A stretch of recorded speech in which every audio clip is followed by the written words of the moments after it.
o indivíduo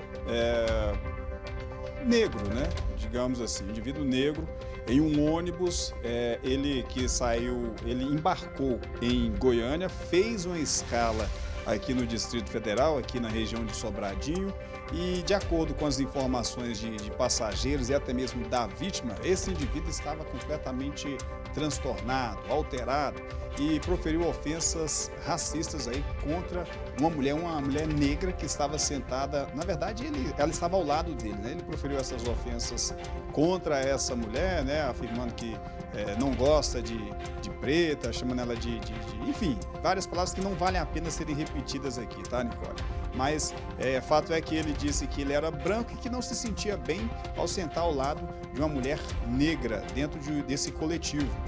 Esse indivíduo identificado como Everaldo Cláudio Teodoro da Silva, de 24 anos de idade, esse indivíduo acabou sendo então preso em flagrante, trazido para a sede da 30ª Delegacia de Polícia, e aqui foram tomadas todas as providências pertinentes. Doutor Ricardo Viana, quais foram as medidas adotadas diante dessa situação trazida aqui para os senhores?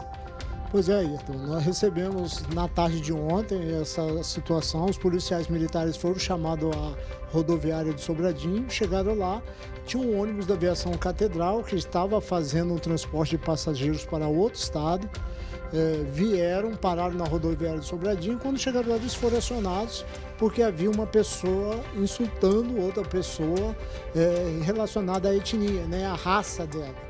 E aí chegaram no local, os policiais chegaram a presenciar a ira do autor, que xingava a mulher de vários impropérios relacionados à cor, além de desumanizar, chamando ela de macaca. E aí eles deram ordem de prisão, trouxeram esse indivíduo, e aqui na delegacia a vítima relatou que quando ela ameaçou chamar a polícia no interior do ônibus, ele falou que se ela fizesse isso, ele a mataria. Então ele foi autuado em flagrante pelo crime de injúria racial e também pelo crime de ameaça. Não foi arbitrada a fiança aqui, ele foi encaminhado ao Poder Judiciário e vai passar por audiência de custódia naquele local. E doutor, e qual que é a diferença no ponto jurídico entre a injúria racial e o racismo? Olha, Ailton, anteriormente nós tínhamos uma diferenciação que o crime de racismo ele englobava todo o grupo étnico, né? Quando você ofendia todos os negros. E o crime de injúria racial é quando se individualizava essa conduta, se referia a uma pessoa determinada e aquelas ofensas.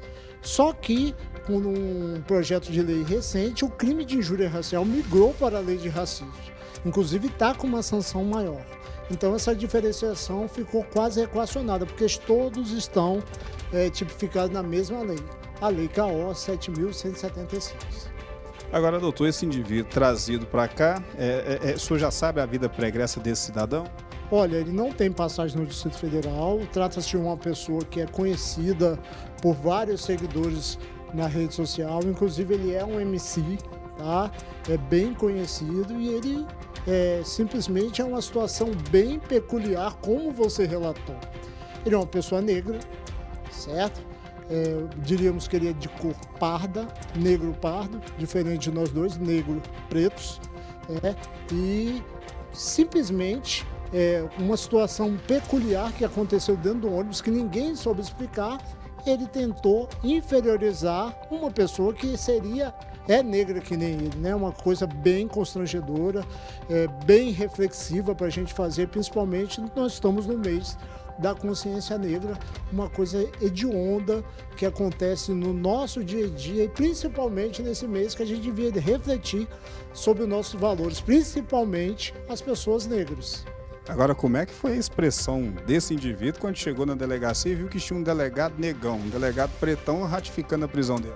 Olha, Ailton, eu vou te ser bem sincero, ele chegou numa situação tão constrangedora e tão transtornado que ele estava aqui, tanto que ele não conseguiu falar no auto de prisão de flagrante dele, porque ele estava colérico, transtornado, aparentemente sob efeito de alguma situação que deixou ele naquele estado anímico. Então ele não conseguiu falar, acredito que ele nem me percebeu aqui e inclusive ele proferiu as mesmas ofensas que ele fez para a pessoa, ele proferiu na frente dos policiais militares. Então é uma pessoa que não mereceu nossa credibilidade naquele momento e vai ser ouvido em data posterior. Agora, doutor, o senhor tocou muito bem aí na questão da Semana da Consciência Negra. Nós estamos na Consciência Negra, no mês, né, da Consciência Negra, melhor dizendo. Data que marcada, né, pela luta contra preconceito racial e também pela valorização da cultura, identidade negra. Como que o senhor avalia a importância dessa data diante de casos como este, doutor? Olha, eu faço uma reflexão muito pessimista sobre isso. Nós estamos falando do direito penal, que é a última opção do direito que vai restringir a liberdade daquele indivíduo. Após 4 séculos de escravidão e mais de um século pós-abolição, a gente não consegue se relacionar com nossos pares em razão de uma teoria racial que já foi descartada, mas está válida na nossa sociedade.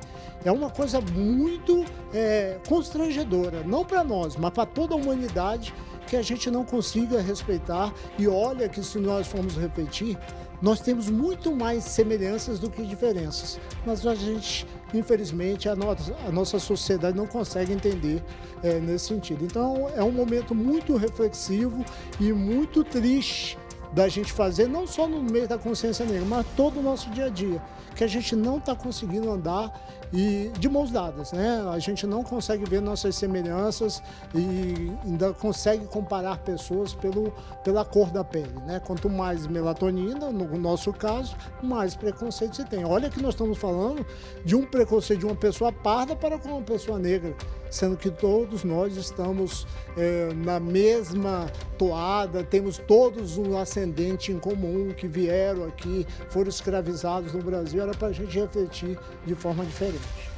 Nicole, Wagner.